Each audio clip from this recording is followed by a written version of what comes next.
Hello जी। Hello hello hello hello. इस प्यारे प्यारे नए नए दिन में हमरे दोस्तों को, हमरे एक बिहारी सब पे भारी परिवार को हमरे तरफ से अब प्यारा प्यारा मीठा मीठा गुड डे।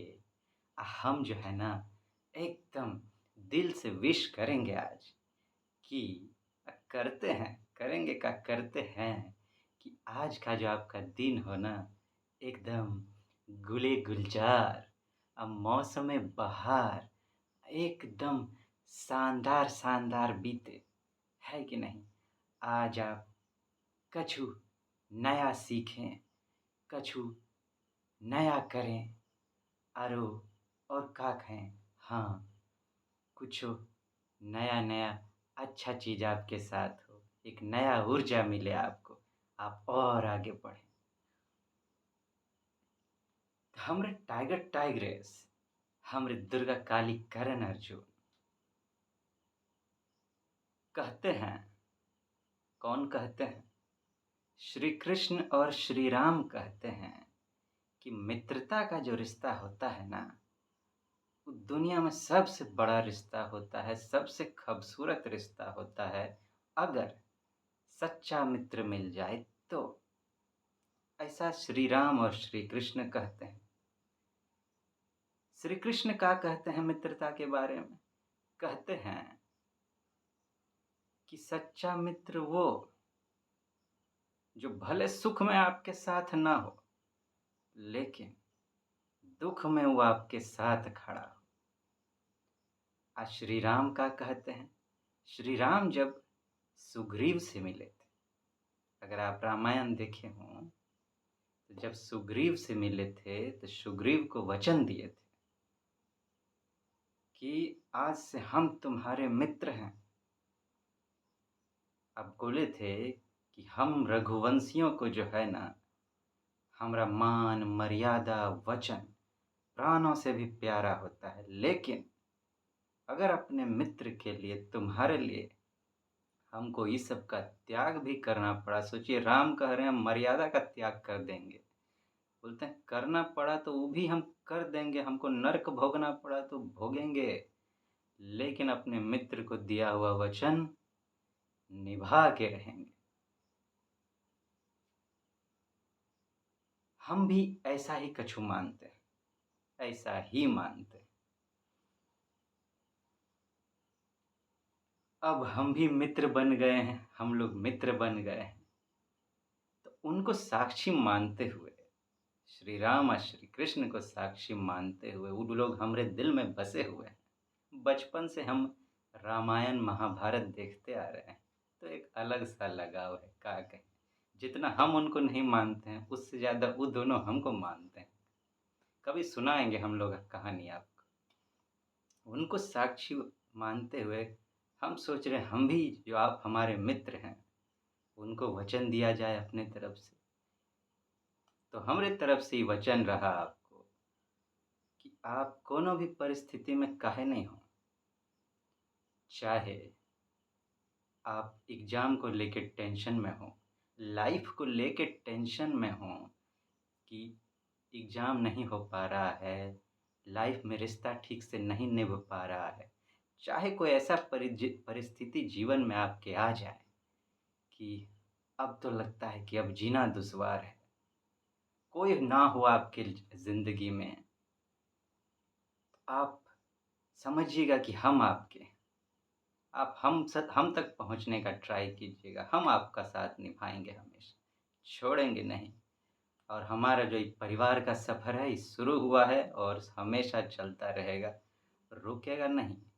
चाहे हमको अपना नींद का घंटा घटाना पड़े, चाहे अपना कोई काम को एक लोगों को छोड़ना पड़े, लेकिन हमारा जो एक परिवार का सफ़र चल पड़ा है, ये अब रुकेगा नहीं और अपना मकसद पूरा करके ही रुकेगा। तब भी नहीं रुकेगा, चलता रहेगा, अपने मकसद को मेंटेन करेगा। बचपन से एक दो ठो बात हमको बड़ा सताया है। कौन-कौन सा? सबसे ज़्यादा तो यही सताया है कि ये जो हमारे दोस्त आप लोग हैं, स्टूडेंट लोग जो हैं, एक तो इतना दर्द में रहते हैं पढ़ते हुए।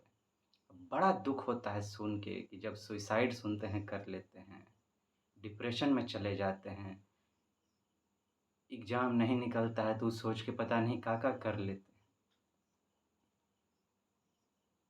हम सोचे कि क्या जानबूझ के वो करते हैं? क्या वो कायर हैं?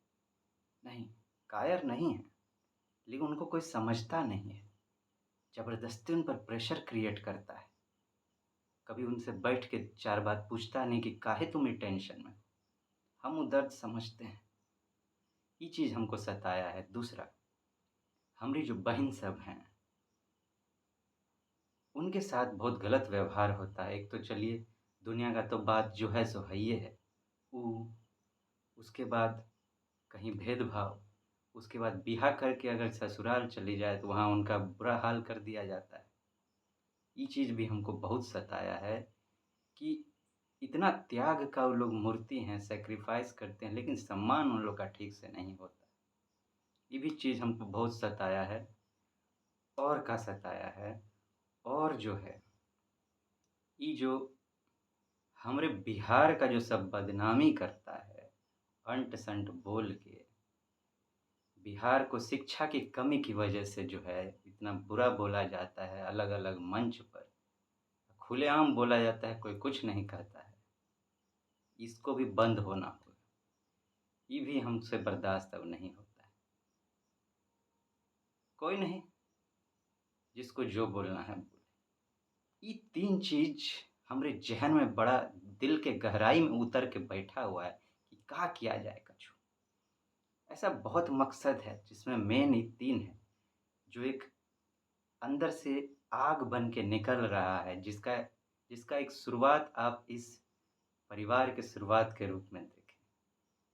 माध्यम मेरा जो भी हो, तो ये मेरा सफ़र है, ये हमारा सफ़र है, जिसमें हम चाहते हैं कि जो हमारा एक बिहारी सब पे भारी परिवार है ना, ये कुछ अलग बनेगा जाके। आगे कुछ अलग होने वाला है, बहुत कमाल होने वाला है। जो भी हम लोग साथ में ये एक बिहारी एक सब पे भारी परिवार जो होगा, ये कुछ गज़ब रचेगा आगे जाकर। हाँ, तो हम लोग साथ चल पड़ेंगे, आप भी चलिए हमारे साथ। पढ़ते रहेंगे, मुस्कुराते रहेंगे, जीवन को खुल के जिएँगे। इस परिवार के जो दोस्त-दोस्तिनी हमारे होंगे ना, उनके साथ ऐसा नहीं होगा।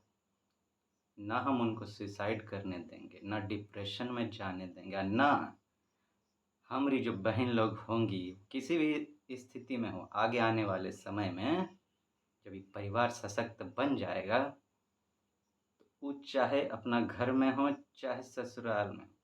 कोई अगर परेशान किया ना, तो बस इस ग्रुप में फ़ोनवा होना है, सब पहुँच जाएँगे घर पे एकदम। चाहे ससुराल हो चाहे हाँ, हक दीजिए भाई। अब कोई छेड़छाड़ उल्टा-सीधा कोशिश किया ना, तो उसका तो बुरा हाल होगा। हमारे दोस्त लोग के साथ भी अगर कोई कहीं गलत किया तो वहाँ भी हम लोग फ़ौज बन के पहुँच जाएँगे, छोड़ेंगे नहीं। इस परिवार के लोग के चेहरा पे कभी मायूसी-ओसी आने वाला नहीं है, नहीं आने वाला है। हम साथ नहीं छोड़ने वाले हैं, निभा के रहेंगे अंत तक। चलिए भैया, ये सब बात तो बहुते हो गया, आप भी कहेंगे सर जी, कौन ट्रैक पर आप चले गए? हम लोग पढ़ाई का बात करने वाले थे। हाँ, लेकिन ये सब साथ में रहता है ना, क्या कहा जाए, दिल का बात जब हो जाता है, दिल के बात से जब शुरुआत हो, तो बात ही कुछ और होता है। चलिए, तो अब करेंगे हम लोग करंटवा के साथ जोरदार अफ़ेयर।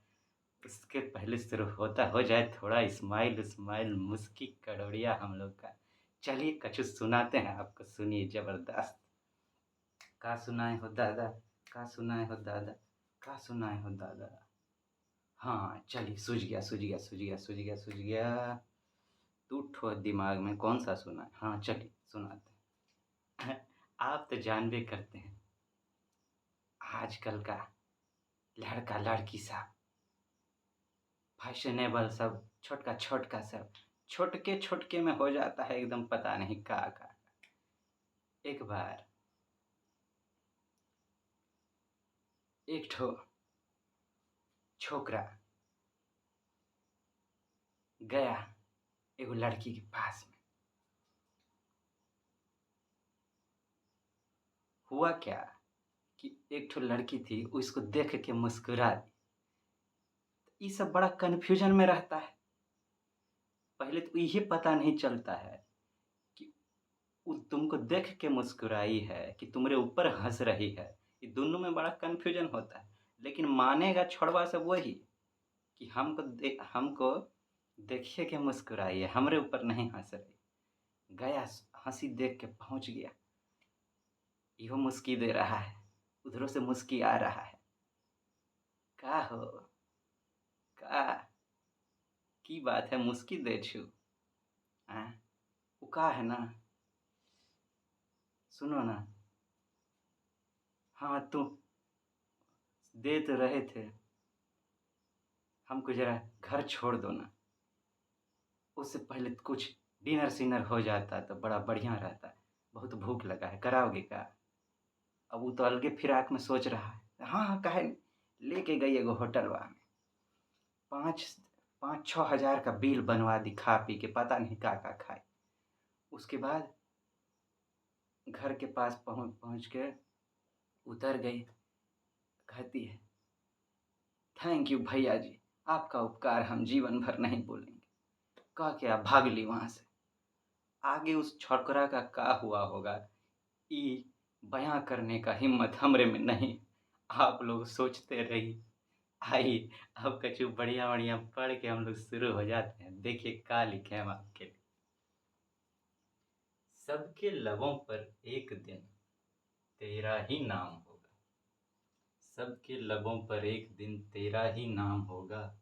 हर कदम पे तेरे दुनिया का सलाम होगा। हर मुसीबत का सामना करना तू डट कर। देखना समय एक दिन तेरा भी गुलाम होगा। आइए अब हम लोग शुरू हो जाते हैं।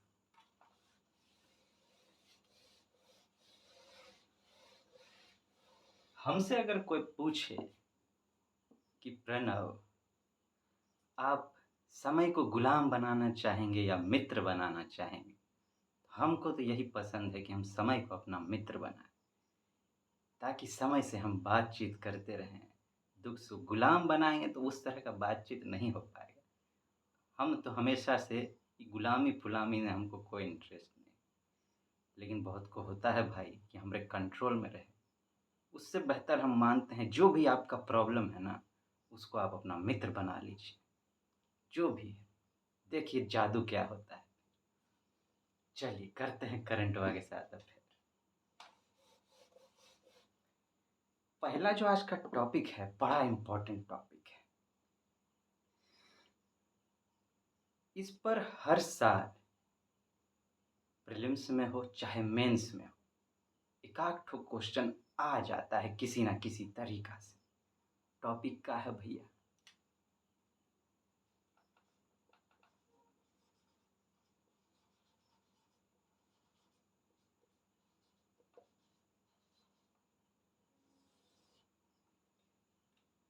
शेड्यूल्ड ट्राइब्स कहिए या आप, हाँ चलिए कोई बात नहीं, ट्राइब्स कहिए, एरियाज भी कहिए। ट्राइब से रिलेटेड जो ट्राइबल पीपल लोग होते हैं, शेड्यूल्ड एरिया सब जो होते हैं, जो समझिए बैकवर्ड एरिया सब हैं, ये बड़ा एक इम्पॉर्टेंट टॉपिक है।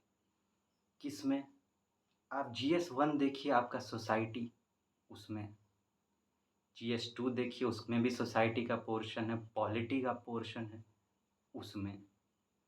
और फिर इनके साथ जो अलग अलग तरीके का बातचीत होता है,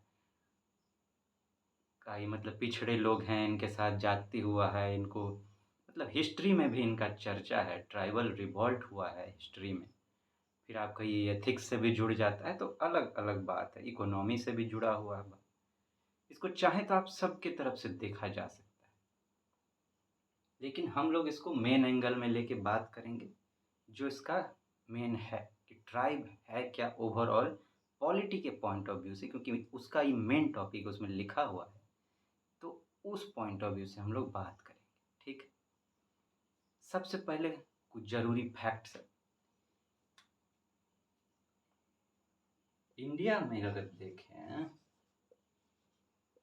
तो 705 एसटीज हैं, 705 शेड्यूल्ड ट्राइब्स, जो कि 8.6% ऑफ पॉपुलेशन, इंडिया का 8.6% पॉपुलेशन को रिप्रेजेंट करते हैं ट्राइब्स। ठीक है, इतना है। अब इनका गवर्नेंस होता कैसे है, क्या प्रोविजन है कॉन्स्टिट्यूशन में इनके लिए, जरा उसको देखा जाए। इनके लिए एक ठो स्पेशल आर्टिकल डिफाइंड किया गया है, इक्के ठो है, उसी में इनके बारे में दिया गया है। कौन सा आर्टिकल है वो दादा? वो है 244। 244 आर्टिकल में इनके बारे में दिया गया है। क्या है 244? इसमें बताया गया है कि जो शेड्यूल्ड एरिया है इसका एडमिनिस्ट्रेशन कैसे किया जाए, शेड्यूल्ड एरिया का और ट्राइबल एरिया का इसमें लिखा होगा एडमिनिस्ट्रेशन ऑफ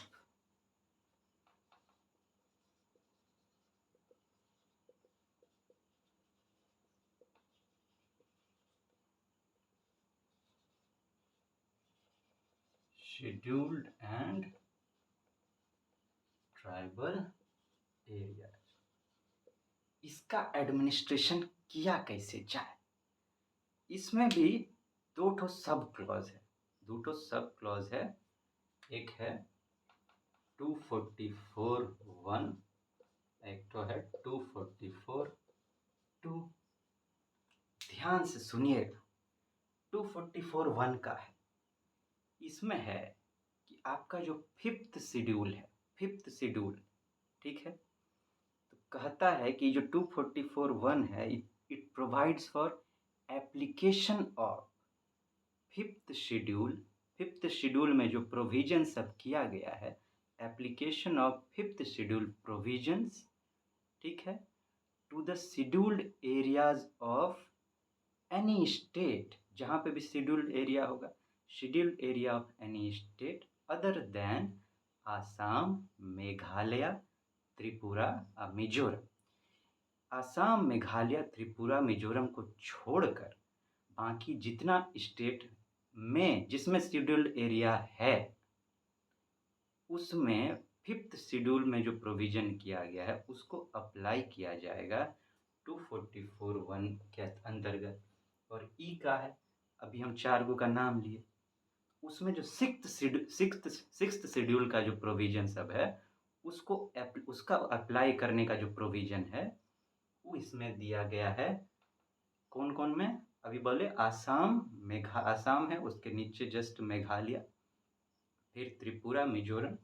अगर आप अपना हमारा नॉर्थ ईस्ट देखेंगे, अगर मान लीजिए ई सिक्किम है, ई अरुणाचल प्रदेश, ठीक है, तो ई हो गया हमारा आसाम, ई हो गया मेघालय, ई हो गया त्रिपुरा, ई हो गया मिजोरम। ठीक है, सब आसे पास है। आप कहिएगा बाकी सबका इधर इसमें तो भी तो बहुत ट्राइब रहता है, उनके लिए अलग आर्टिकल है, स्पेशल आर्टिकल बनाया गया है। 371 एक अलग आर्टिकल है, उसमें स्पेशल एरिया कुछ होता है, इसको डिफाइन किया गया। खैर छोड़िए, अभी हम लोग इस पर आते हैं। तो इसमें प्रोविजन किया गया है ट्राइब के बारे में कि भैया ये ट्राइब जो है बहुत टाइम से दुख झेलते आ रहे हैं। हिस्ट्री में देखिए तो इनके साथ गलत हुआ, ये लोग जंगल में रहते थे, अलग थलग जीवन इनका होता है। ये मेन स्ट्रीम में घुलते मिलते कम है। अंग्रेजवा सब ससुरा जब आया तो घुस गया इनके घरन में, जंगल काटने के लिए, इनको घर से बेदखल करने के लिए। खाली इतने नहीं, दूसरा आदमी सबको लेके चला आया, ये जमींदार तो वो जमींदार, इन लोग को अपने ऊपर खतरा महसूस होने लगा। तो ये लोग रिटेलिएट किए भैया, रिवॉल्ट किए अपने बचाव के लिए। ऊपर से इन लोग को मारना शुरू। बहुत जुल्म हुआ इन लोग के साथ। आगे चल के भी भेदभाव होता रहा है, बहुत भेदभाव हुआ इनके साथ। ये लोग बहुत पिछड़े होते हैं, इसीलिए इनको रिज़र्वेशन का प्रोविज़न आजकल दिया गया है, अलग-अलग जगह पर। इनको ज़रूरत सच में है उसका। ऐसा लेकिन एक गड़बड़ वहाँ हो जाता है कि रिज़र्वेशन मिला है तो शुरू से जिसको मिल रहा है, अब ऊपर का कुछ लेयर को, बाप को मिल गया, वो अपना बेटा को दे दिया, अपना पोता को दे दिया, अब उसी में एक के परिवार में चलता जा रहा है, कुछ परिवार में। अब भैया नए-नए निकल के आ रहे हैं, नीचे नीचे तबके में अभी भी बहुत गरीब सब हैं। हर परिवार में 1 आध ठो दो भैया, ज़रा ठीक ठीक ठीक ढंग से प्रोविज़न करो, वहाँ कुछ गड़बड़ हो जाता है। कुछ को मिल रहा है तो कुछ बेनिफिट उठा रहा है, बाकी सब गोल हो जा रहा है, तो वहाँ कुछ गड़बड़ है। चलिए, ये था क्या कहते हैं अति का बात। अब कुछ और बात भी करते हैं। अगर इंडिया में देखें तो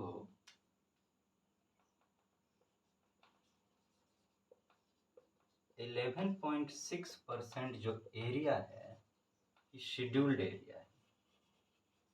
ये शेड्यूल्ड एरिया है और कितना जगह में 10 स्टेट में 10 स्टेट में डिफाइन किया गया है कि इतना। और जगह पे अब देखिए शेड्यूल्ड एरिया के वो क्राइटेरिया होता है, थोड़ा सा स्ट्रॉन्ग पॉपुलेशन तो होना चाहिए वहाँ पर उसको शेड्यूल्ड एरिया घोषित करने के लिए। वैसे तो ट्राइब पीपल लोग हर जगह हैं, शेड्यूल्ड पीपल लोग जो हैं वो हर जगह हैं, लेकिन कम सम मात्रा में, मेजॉरिटी में कोई और हो जाता है। तो जिस स्टेट में मेजॉरिटी में इनका जिस जगह पर है उसको शेड्यूल्ड एरिया घोषित कर दिया जाता है। तो ऐसा जो है 11.6% एरिया हर 10 स्टेट में है। ये सब स्टेट कौन से हैं?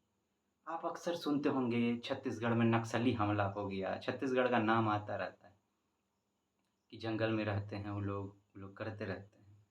तो सब आस-पास ही है। छत्तीसगढ़ हो गया हमारा, फिर बगल में मध्य प्रदेश है, उसी के नीचे जाइए आंध्र प्रदेश है, तेलंगाना है, महाराष्ट्र है, गुजरात है, राजस्थान है, हिमाचल प्रदेश है। कई ठो हुआ, पूरा कि नहीं जी? हैं? चलिए देखते हैं फिर से। छत्तीसगढ़, ठीक है, छत्तीसगढ़, आंध्र प्रदेश, तेलंगाना, उड़ीसा हम बोले थे, उड़ीसा भी होगा, उड़ीसा, झारखंड, एमपी, महाराष्ट्र, गुजरात, राजस्थान और हिमाचल प्रदेश। हाँ, अब जाके 10 ठो खुल गए। तो ये 10 ठो जो है यहाँ पर आपको शेड्यूल्ड एरिया डिफाइन किया गया है सरकार के तरफ से। लेकिन अब भी बहुत जगह ऐसा है जहाँ पे बहुत सारे लोग हैं ऐसे जो कहते हैं कि हमको भी मिलना चाहिए, लेकिन उनको मिल नहीं पाता है। तो करीब फिर भी ये करने के बाद भी इंडिया का करीब 59% जो एसटी है, scheduled tribe, out of support of 5th schedule है।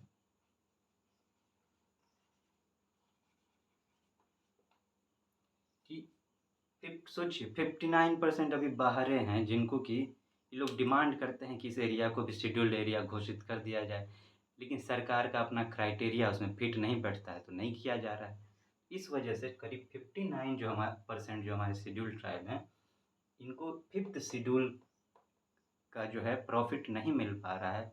अब मान लीजिए आप वो काहे कि पिछड़े जाते हैं, उनके लिए अलग प्रोविज़न सरकार करती है कि इनके लिए कुछ अलग स्कीम बनाया जाओ, जैसे कि है फेयर कॉम्पेंसेशन दिया जाए इनको, सेटलमेंट में, रिहैबिलिटेशन में, ये सब चीज़ में दिया जाए, फॉरेस्ट राइट दिया जाए इनको, बायोडाइवर्सिटी एक्ट जो है हमारा उसके अंतर्गत कुछ इनको दिया जाए।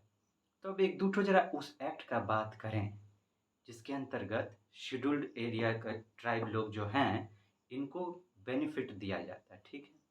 देखिए आपको कैसे कैसे ध्यान रखें। ये फैक्ट जो है आपको मेंस के पॉइंट ऑफ व्यू से मदद करेगा, प्रीलिम्स में भी आ सकता है तो उसमें भी मदद करेगा। ये उसके लिए ये जो बात कर रहे हैं 244, ये देखिए ओवरऑल है, प्रीलिम्स में भी काम आएगा, मेंस में भी काम आएगा, तो दोनों के पॉइंट ऑफ व्यू से आपको इसको देखना है, ठीक है ना। किसी में भी आ सकता है, जिसमें आए, प्रीलिम्स में आए चाहे मेंस में आए क्वेश्चन, फैक्ट निकाल के यहाँ से पटक डालिएगा, कुछ छूटने वाला नहीं है, टेंशन नहीं लीजिए।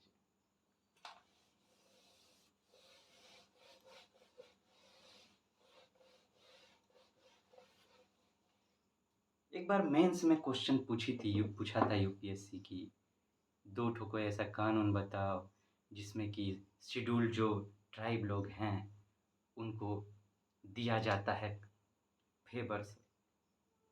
तो ऐसा तो है बहुत से कानून, अब कम वर्ड में लिखना होता है, 1-2 ठो हम आपको बताते हैं। जैसे एक है right to fair compensation and transparency in land acquisition, rehabilitation and resettlement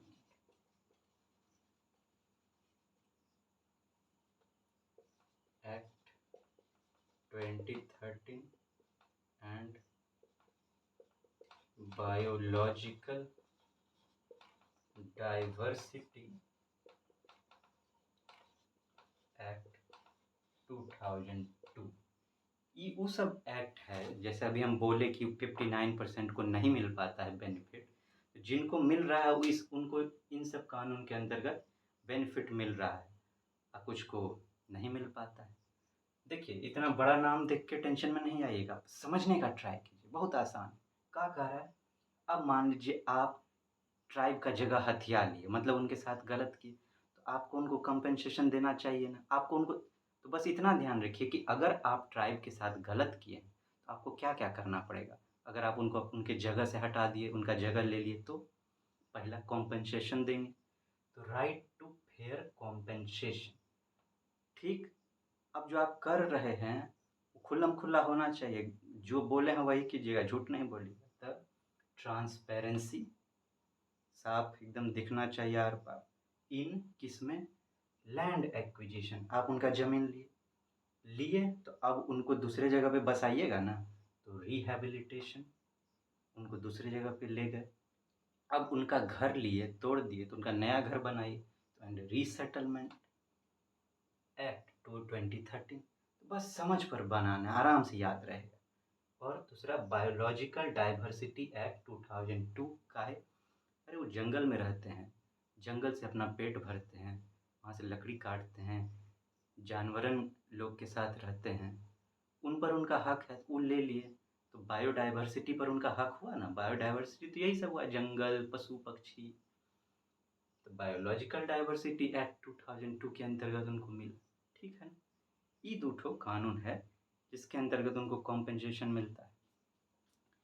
अब तो कुछ और बात किया जाए, 1995 में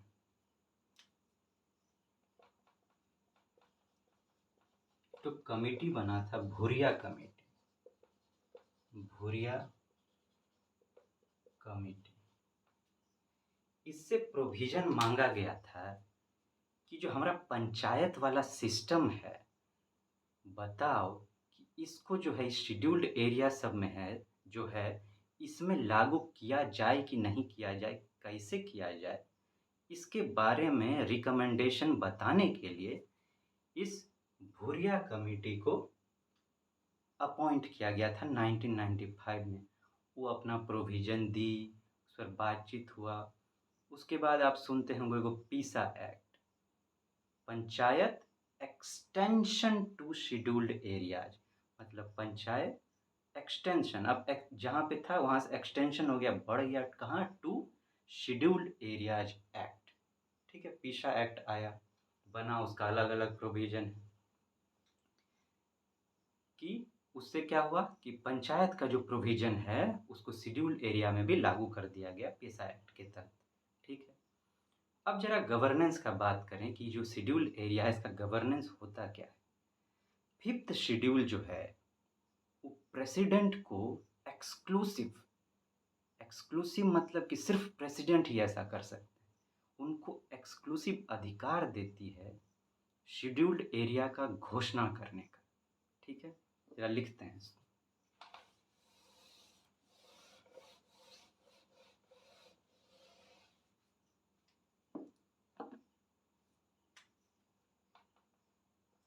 प्रेसिडेंट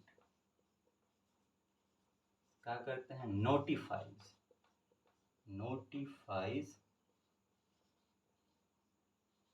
शेड्यूल्ड एरियाज, और इनको ये करने का पावर कौन देता है, फिफ्थ शेड्यूल एक्सक्लूसिव पावर देता है। ये काम यही कर सकते हैं और इन पर कोई सवाल नहीं उठा सकता, कोर्ट में भी नहीं जा सकते हैं आप इनके खिलाफ, एक्सक्लूसिव ज्यूरिसडिक्शन है इनका। एक बार कोई चला गया था सुप्रीम कोर्ट में, तो सुप्रीम कोर्ट कही नहीं, ये उनका एक्सक्लूसिव पावर है, इन पर कोई सवाल नहीं हो सकता। तो ये तो हो गया प्रेसिडेंट का बात। तो चलिए, जिसको मान लीजिए अगर प्रेसिडेंट एक जगह को शेड्यूल्ड एरिया घोषित कर दी, अब वहाँ हम आपको बताएं कि ट्राइब लोग अलग तरह के होते हैं, तो मेन स्ट्रीम वाला कानून अगर आप उन पर चलाइएगा, उन लोगों के साथ जमेगा नहीं। उन लोग के लिए कुछ अलग प्रोविज़न किया जाता है। शेड्यूल्ड एरिया में क्या होता है, ट्राइब्स एडवाइजरी काउंसिल बनाया जाता है। क्या बनाया जाता है, ट्राइब्स एडवाइजरी काउंसिल, जो कि उस जगह के, मान लीजिए किसी स्टेट के अंतर्गत शेड्यूल्ड एरिया घोषित हुआ, वहाँ स्टेट में गवर्नर होते हैं। तो ये जो ट्राइब्स एडवाइजरी काउंसिल होती है, ये गवर्नर को रिकमेंडेशन देती है, बताती है कि कैसे ये जो शेड्यूल्ड ट्राइब पॉपुलेशन हैं शेड्यूल्ड एरिया में, इनका वेलफेयर हो, ये गवर्नर को बताती है। गवर्नर एनुअल रिपोर्ट हर साल तैयार करता है और प्रेसिडेंट के पास जाता है, प्रेसिडेंट को देता है कि कैसे चल रहा है वहाँ सब कुछ। ठीक है, अब गवर्नर के पास कुछ स्पेशल पावर है शेड्यूल्ड एरिया को लेकर। का गवर्नर के पास पावर है कि जो पार्लियामेंट अगर कोई कानून बनाती है, या फिर स्टेट ही अगर कोई कानून बनाती है, स्टेट का लेजिस्लेटिव असेंबली, तो किस तरह से लागू होगा शेड्यूल्ड एरिया के अंतर्गत में। अब स्टेट है, यहाँ पे इतना शेड्यूल्ड एरिया है मान लेते हैं, तो स्टेट अपना पूरा स्टेट का कानून बनाए, लेकिन इस एरिया में वो कानून कैसे लगेगा, या फिर पार्लियामेंट कोई कानून बना दे, वो इसमें कैसे लागू होगा, ये गवर्नर के हाथ में होता है। वो चाहे तो कानून को पूरी तरह से निरस्त कर सकता है इस जगह के लिए, या फिर उसको मॉडिफाई कर सकता है, अमेंड कर सकता है, कुछ नयापन ला के वो यहाँ पर लागू करेगा। और कैसे लागू करेगा, ट्राइब्स एडवाइजरी काउंसिल के साथ मिलकर। ठीक है, ये गवर्नर के पास ऐसा पावर होता है। ठीक है, और इस पर भी कोई सवाल नहीं उठा सकता है। और भी कुछ बात है कि जो गवर्नर है ना, ये रेगुलेट कर सकते हैं। क्या रेगुलेट कर सकते हैं, कि जो यहाँ का जमीन होगा, इस शेड्यूल्ड ट्राइब के आपस में कैसे बंटवारा हो, या फिर इसको अगर ट्रांसफ़र करना हो लैंड को विद इन शेड्यूल्ड ट्राइब्स, या आउटसाइड किसी को देना हो, तो उसका भी जो रेगुलेशन है वो गवर्नर कर सकते हैं। प्लस इस एरिया को कितना पैसा मिलेगा, किस तरह से मिलेगा, या कितना लोन दिया जाएगा, इस सब चीज़ का भी रेगुलेशन जो है ये गवर्नर करते हैं। ठीक है, नेशनल गवर्नमेंट अगर चाहे, माने सेंटर अगर चाहे, तो इस एरिया के एडमिनिस्ट्रेशन कैसे हो, इसके लिए डायरेक्शन दे सकती है स्टेट गवर्नमेंट। ठीक है, डायरेक्शन दे सकती है। डायरेक्शन देने में कहा है कि भैया ऐसे चला लो। ठीक है, ये पूरा बात है। अब एक बड़ा ही इम्पोर्टेंट बात हमको बताना है फैक्ट के रूप में आपको, जरा उस पर हम कुछ नोट आपके लिए लिखे थे, वो जरा हम आपको बताएं।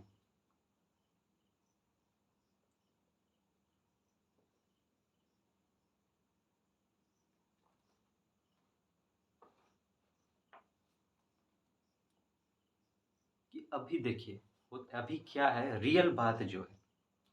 ठीक है, एक और बात दिमाग में आ गया, पहले वो बता लें, फिर ये जो नोट में हम आपके लिए लिखे वो आपको बताते हैं। अभी जो हमारा कॉन्स्टिट्यूशन है, जो हमारा कॉन्स्टिट्यूशन है या कोई भी कानून जो बना है, समझ लीजिए, ना कॉन्स्टिट्यूशन में और ना किसी कानून में ये बताया गया है कि शेड्यूल्ड एरिया का घोषणा किस आधार पर किया जाए।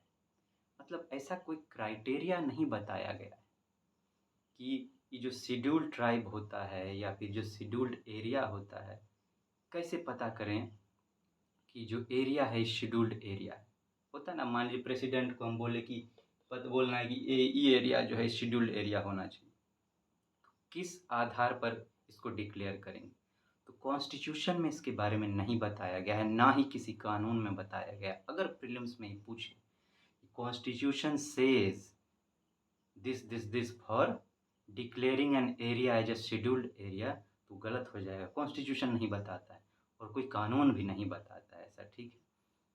लेकिन 1991 में धेवार कमीशन बना था, वो कुछ रिकमेंडेशन दिया था, वही हम आपके लिए लिखे हैं कि धेवार कमीशन क्या दिया था कि शेड्यूल्ड एरिया घोषणा करने के लिए क्या होना चाहिए।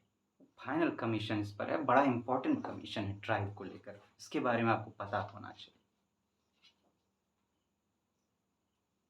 एक फैक्ट लिख लें, जो अभी हम पहले तो वो बोल रहे हैं कि नीदर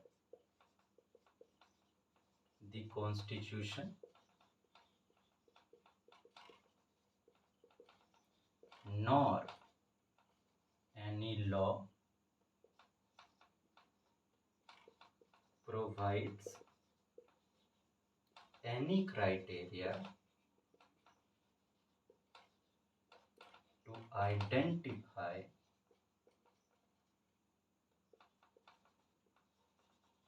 scheduled areas। कॉन्स्टिट्यूशन और कोई भी कानून ऐसा नहीं बना है जो ये बताए कि शेड्यूल्ड एरिया का घोषणा किस आधार पर किया जाए। लेकिन 1991 में 1991 में नहीं, 1961 बोले थे, 1961 में धेवार कमीशन का रिपोर्ट आया था।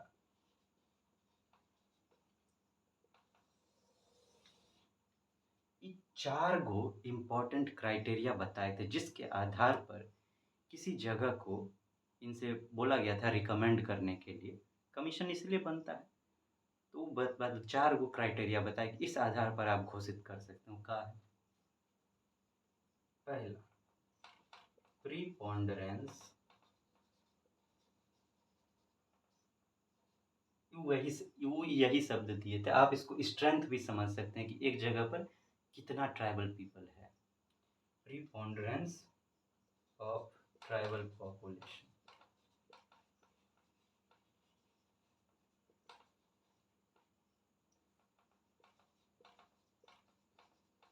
compactness and reasonable size of the area, ठीक है। a viable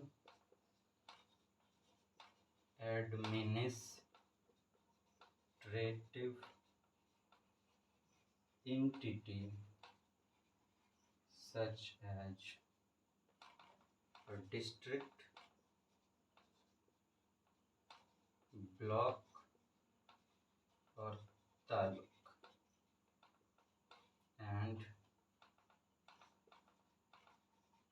economic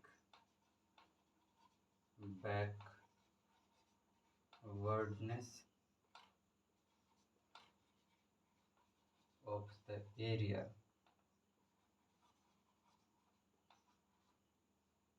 relative to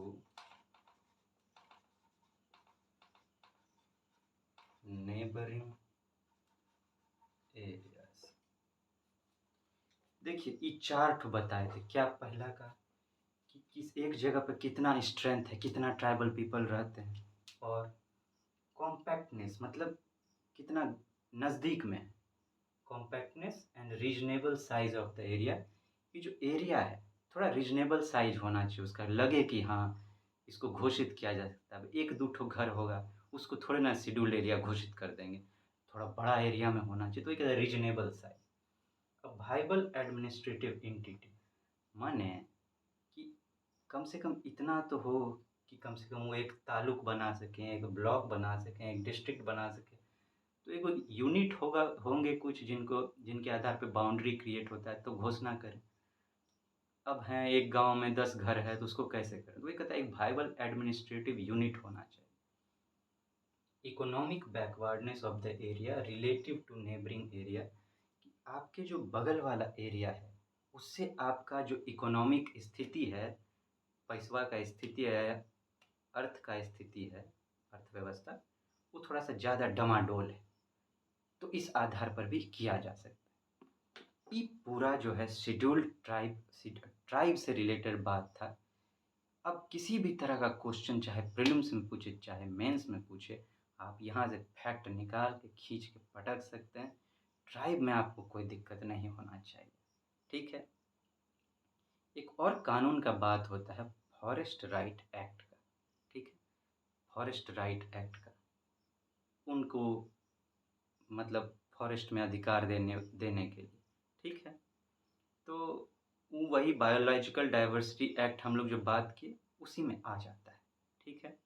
हाँ, ये था ऑल अबाउट ट्राइब्स।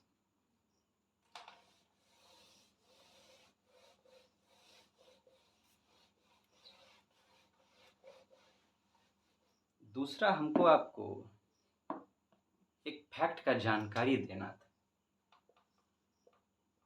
अनएम्प्लॉयमेंट से संबंधित।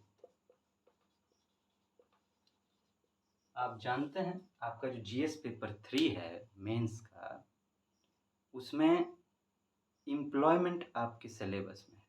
तो एक नया रिपोर्ट आया है, ठीक है, एक नया सर्वे हुआ है। कौन सा? According to periodic labour force survey, इसको PLFS फेमसली कहा जाता है, बाय NSS, वो नेशनल सैंपल सर्वे ऑर्गेनाइजेशन। देखिए इतना बड़ा फैक्ट एक जमुआ में लिख दीजिएगा तो कम वर्ड में लिखना रहता है तो लोग समझ जाएंगे, इतना दीजिएगा। हाँ, unemployment rate in urban areas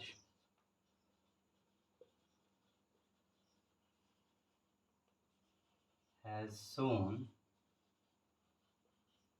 a decline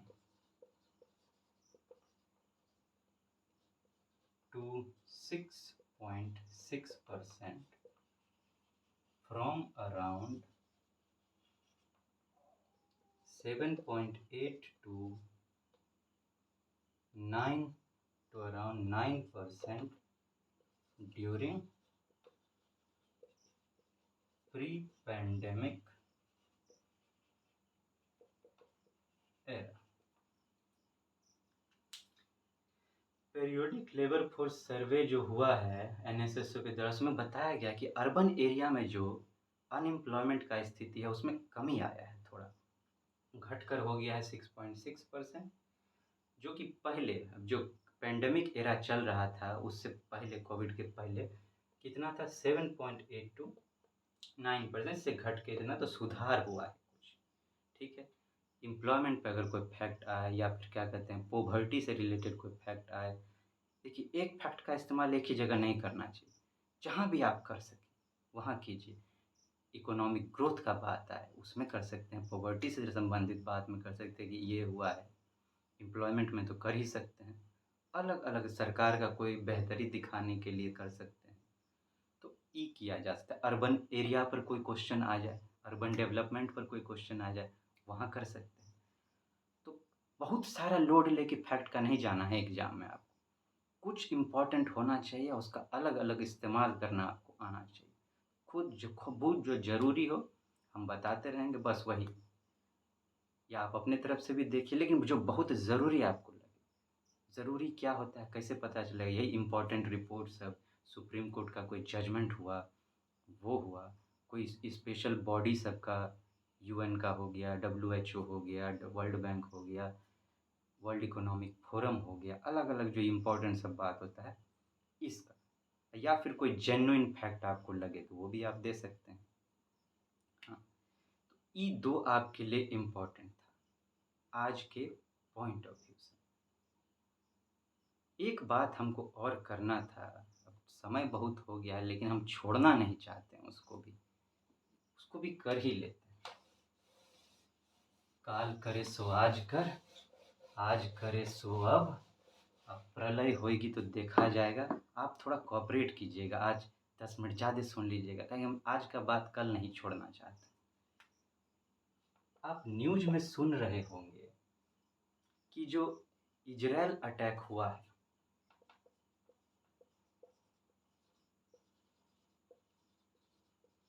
इसके वजह से था, न्यूज़ में पेपर में भी था ही, कि जो भारत पे खतरा मंडरा रहा है, किस टाइप का, महंगाई का। कौन कौन सा खतरा मंडरा रहा है? इन्फ्लेशन,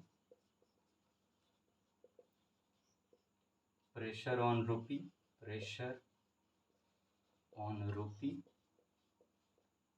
और एक तो फिस्कल, फिस्कल या कहिए बॉन्ड पॉलिसी पे। जरा समझने का इसको ट्राई करेंगे, बहुत ध्यान से सुनिए, ठीक है ना? हमरे गोलगप्पा जलेबी, थोड़ा सा ध्यान से सुनिए। इन्फ्लेशन पर कैसे खतरा आएगा? इजराइल में अटैक हुआ। इजराइल कहाँ है? अरब कंट्री में। उसके आसपास का जो देश है वहाँ पे तेल का उत्पादन बहुत होता है। ये न्यूज़ में था भी कि 3% तेल का कीमत बढ़ भी गया है। अब आप बात कीजिए, अगर तेल का कीमत बढ़ गया तो अब हम लोग को तेल महंगा खरीदना होगा। हम लोग तो, भारत ज़्यादा तेल जो है 85 to 90%, कम से कम 85% के आसपास जो बाहर से तेल मंगाता है। अगर तेल महंगा हो गया तो आप कहिए ट्रांसपोर्टेशन महंगा हो जाएगा, क्योंकि ट्रांसपोर्ट गाड़ी सब में तो तेल ही लगेगा, ट्रांसपोर्टेशन महंगा हो जाएगा। फैक्ट्री सब, इंडस्ट्री सब में भी तेल का ज़रूरत पड़ता है। वो अपना समय, उसका जो है कॉस्ट बढ़ जाएगा, प्रोडक्शन कॉस्ट बढ़ जाएगा। एक बताइए, इंडस्ट्री में बनाने का प्रोडक्शन कॉस्ट बढ़ गया, ठीक है, सामान बनाने का, प्लस अब ट्रांसपोर्टेशन का मदद लेके ही ना उस सब जगह सामान लेके जाएंगे, सब जगह जो लेके जाएंगे तो ट्रांसपोर्टेशन का चार्ज बढ़ गया है, काहे कि तेल का कीमत बढ़ गई। तो अगर ऐसा होगा तो बाज़ार में सब चीज़ का कीमत बढ़ जाएगा कि नहीं बढ़ जाएगा? बताइए, कौन ऐसा चीज़ है जिसमें तेल का इस्तेमाल नहीं होता है, एनर्जी का इस्तेमाल नहीं होता है? उसके बिना तो कोनो काम ही नहीं चलना है कि नहीं? तो ट्रांसपोर्ट महंगा हो गया, प्रोडक्शन में, जहाँ प्रोडक्शन महंगा हुआ सप्लाई महंगा हो जाएगा, जहाँ सप्लाई महंगा हुआ तो सामान का कीमत बढ़ जाएगा, उसी को तो इन्फ्लेशन कहते हैं। क्या ये हुआ इन्फ्लेशन? रूपी पे प्रेशर कैसे क्रिएट होगा? और जब इन्फ्लेशन, एक और बात कर लें कि जब इन्फ्लेशन हो गया तो अब कहिए, अब डिमांड, इसका जरा इम्पैक्ट देखिए, लॉन्ग टर्म इम्पैक्ट। इन्फ्लेशन हो गया, महंगा हो गया तो डिमांड कम हो जाएगा। डिमांड जहाँ कम हो गया कि मतलब अब हम लोग कम सामान खरीदेंगे, डिमांड कम करेंगे। डिमांड अगर कम हुआ तो सोचेगा प्रोडक्शन करने वाला कि भैया अब तो डिमांडे कम हो गया, अब जब कोई सामान ही नहीं खरीदेगा, कम खरीदेगा, तो इतना बनाएंगे काहे के लिए? कम बनाओ।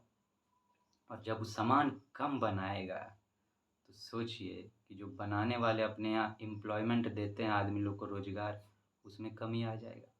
रोज़गार में अगर कमी आ गया तो फिर जो रोज़गार करते थे उनके पास पैसा का कमी आ जाएगा। फिर उनके पास पैसा को तो पहले मारा पड़ा हुआ था कि लोग कम डिमांड कर रहे थे। अब जिनके पास नौकरी था वो पहले करते थे, अब उनके पास नौकरी नहीं रहा या सैलरी कम हो गया तो वो भी अब कम डिमांड करने लगे। तो मार्केट में प्रोडक्शन घट जाएगा। प्रोडक्शन घट गया तो समझिए कि मार्केट में ग्रोथ घट जाएगा। देख रहे हैं इसका इम्पैक्ट ग्रोथ तक चला गया, इकोनॉमिक ग्रोथ, इकोनॉमिक डेवलपमेंट तक। और इंटरडिसिप्लिनरी अप्रोच का बात करें, जिस पर हम लोग कल भी बात किए थे, तो पूरे सब चीज़ में दिखने लगेगा इसका इम्पैक्ट। अब जरा प्रेशर ऑन रुपी का बात करें। अभी हम लोग तेल मंगाते हैं तो हम लोग को पैसा किस में पे करना पड़ता है? फॉरेन करेंसी में। डॉलर में या अलग-अलग करेंसी में, फ़ॉरेन करेंसी में पे करना पड़ता है। डॉलर को पकड़ के चलते हैं। तो हम लोग को डॉलर देना पड़ता है। अब तेल जब महँगा हो गया तो हम लोग को ज़्यादा डॉलर देना पड़ेगा। लेकिन डॉलर मार्केट में जो है उसका एगो लिमिट है ना। अब जिससे हम डॉलर लेंगे, दूसरे कंट्री से लेंगे, बोरो करना पड़ेगा हम लोग को, लोन लेना पड़ेगा। लेंगे, उसको पता चल गया कि भैया भारत मुसीबत में है, अभी प्रॉफ़िट कमाने का बात मौका है। प्लस अब जिससे लेंगे उसके पास तो डॉलर का एगो लिमिट है ना। ऐसा तो नहीं उसके पास धड़ल्ले बैठा हुआ है। तो वो क्या करेगा, महँगा कर देगा अपना डॉलर को। अब मान लीजिए भारत को $1 के बदले मान लेते हैं कि 50 रुपया देना पड़ रहा था। अब वो क्या होगा, वो कहेगा हमको 1 के बदले 60 चाहिए। अब 1 के बदले भारत को 60 देना पड़ेगा। तो हमारे रुपया पे प्रेशर क्रिएट हो गया कि नहीं? हो गया ना प्रेशर क्रिएट, जिसको डेप्रिसिएशन ऑफ करेंसी कहते हैं। यही हुआ प्रेशर ऑन रूपी। इस पे क्या खतरा? फिस्कल पॉलिसी, बॉन्ड सरकार जारी करती है मार्केट से बोरो करने के लिए, मार्केट से उधार लेने के लिए। अब जब इन्फ्लेशन का चक्कर पड़ गया है, उसमें एगो न्यूज़ में ये भी था कि इन्वेस्टर लोग जो है वो अपना पैसा यहाँ से निकाल के, जो सरकार को दे रखा है या बैंकों निकाल के गोल्ड खरीद रहा है, गोल्ड में लगा दिया। काहे? अब देखिए, जब इन्फ्लेशन होता है तो जो पैसा देने वाले होते हैं उनको लॉस होने लगता है, लेने वाले को फ़ायदा होता है। काहे? कि मान लीजिए हम 100 रुपये आपको लोन दिए, ठीक है, 100 रुपया लोन दिए, इन्फ्लेशन बढ़ गया, ठीक है, हम 100 रुपया दिया आपको, आपको हमको 100 रुपया लौटाना है, ठीक है। अभी जो आप मान लीजिए अभी इन्फ्लेशन नहीं है, हम आपको 100 रुपया दिए, आप 100 रुपया में 1 किलो आटा खरीद के ले, मान लेते हैं 1 किलो आटा आपको 100 रुपया में मिला। अब इन्फ्लेशन बढ़ गया, आटा का कीमत हो गया 120 रुपया किलो। इस स्थिति में अगर आप हमको लोनवा लौटाइएगा हमरा, तो सोचिए हमको 1 किलो आटा मिलेगा? नहीं मिलेगा ना, कम आटा मिलेगा। तो हमको तो 20 रुपया का नुकसान हो गया ना। तो वही अभी जो देने वाला है लोन, वो सब कहा अभी जो सरकार को देंगे बॉन्ड में लगाएंगे तो हम लोग को तो रिटर्न में कुछ फ़ायदे नहीं होगा, लॉस हो जाएगा। तो यहाँ से हटाओ, ऐसा चीज़ में लगा दो जहाँ पे लॉस का खतरा ना हो। तो गोल्ड में लगा दी। ये था फिस्कल बॉन्ड पॉलिसी पे दिक्कत, ठीक है। हम लोग का बातचीत हो गया है बड़ा लंबा, ठीक है। चलिए अब अपना करोड़िया मुस्की के साथ हमको दीजिए विदाई। फिर मिलेंगे, करेंगे ढेर सारा बात, ठीक है। अपना ध्यान रखिएगा। टाटा गुड बाय करते हैं। हमरे गोलगप्पा जलेबी करण अर्जुन दुर्गा का।